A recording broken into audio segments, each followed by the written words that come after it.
Marvel universe की movie कमाल की तो होती ही है, इसके अलावा इनके एक्टर और एक्ट्रेस दोनों बवाल होते हैं। सभी स्टाइलिश, गुड लुकिंग और सुपर चार्मिंग। तो ऑब्वियस सी बात है, जब इतने खूबसूरत लोग एक साथ होंगे तो उनके बीच अट्रैक्शन तो होगी ही। आखिरकार पैसे के बाद दुनिया में खूबसूरती ऐसी चीज है जो इंसान को अट्रैक्ट करती है, और मार्वल स्टार्स के पास दोनों हैं। इसी वजह से मार्वल में कुछ रिलेशनशिप भी हुए। लेकिन जैसे मार्वल की मूवीज में हर प्यार का अंत बुरा ही होता है, वैसे ही रियल लाइफ में भी उनके रिलेशन का एंड कुछ वैसा ही हुआ। Deadpool and Black Widow. Ryan और स्कारलेट ने 2008 में शादी की, लेकिन ये रिश्ता ज्यादा लंबा नहीं चला और 3 साल बाद ही 2011 में इन दोनों ने तलाक ले लिया। कहते हैं दोनों अपने काम में इतने बिजी थे कि एक दूसरे को टाइम नहीं दे पाते थे। स्कारलेट ने एक इंटरव्यू में बताया कि वो एक प्राइवेट पर्सन है, जबकि रेयान का स्वभाव थोड़ा अलग है।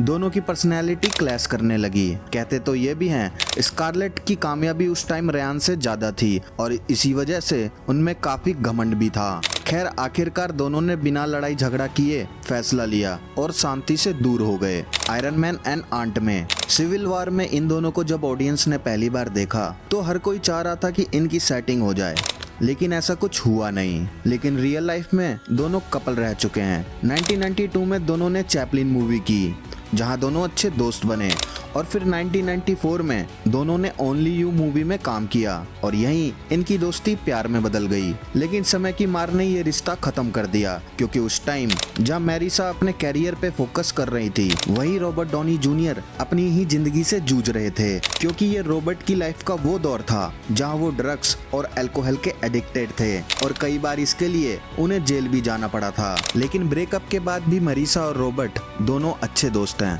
और सिविल वॉर में आंट मे के लिए रॉबर्ट ने ही मैरिसा की सिफारिश की थी। वैसे मैरिसा ने एक बार बताया था कि रॉबर्ट कमाल के किसर हैं। एंड्रू एंड एमा, ये ऐसी जोड़ी है जिसे ऑडियंस ने ऑन स्क्रीन और ऑफ स्क्रीन दोनों जगह पसंद किया। द अमेजिंग स्पाइडरमैन मूवी के दौरान दोनों मिले और दोस्ती भी हुई, और धीरे धीरे इनकी दोस्ती प्यार में बदल गई। लेकिन आगे चल के ये भी अलग हो गए। रीजन बस इतना सा था कि बिजी शेड्यूल होने की वजह से चाहकर भी दोनों एक दूसरे को टाइम नहीं दे पाते थे। ये या तो पैसा कमा लेते या फिर प्यार ही कर लेते। सो इन दोनों ने काम को चुना एक दूसरे की सहमति से, और दोनों ने अपना रिलेशन खत्म कर दिया और डिसाइड किया कि वो हमेशा बेस्ट फ्रेंड रहेंगे।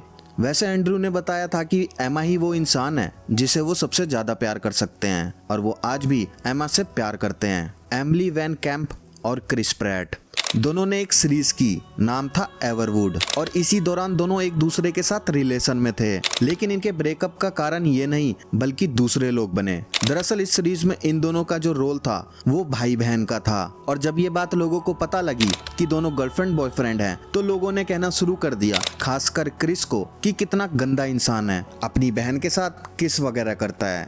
और इसी से परेशान होकर इन दोनों ने अपना रिश्ता खत्म कर लिया। वैसे ये चीज आपके हिसाब से सही है या गलत, प्लीज कमेंट करके जरूर बताना। Tom Hiddleston and Elizabeth.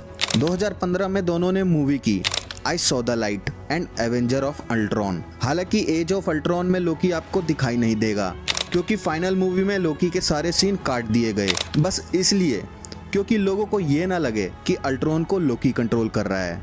खैर, इसी बीच दोनों को कई बार अकेले जाते देखा डिनर के लिए, बट ऐसा खुद दोनों ने कंफर्म नहीं किया कि दोनों रिलेशन में हैं। लेकिन जैसे वो साथ में दिखाई दिए बाहर, लोगों को पूरा यकीन था कि इनका रिलेशन चल रहा है। सो दोस्तों, आज के लिए बस इतना ही। अगर ये वीडियो आपको पसंद आई हो तो इस चैनल को सब्सक्राइब और वीडियो को लाइक जरूर करना। अपना कीमती समय देने के लिए धन्यवाद।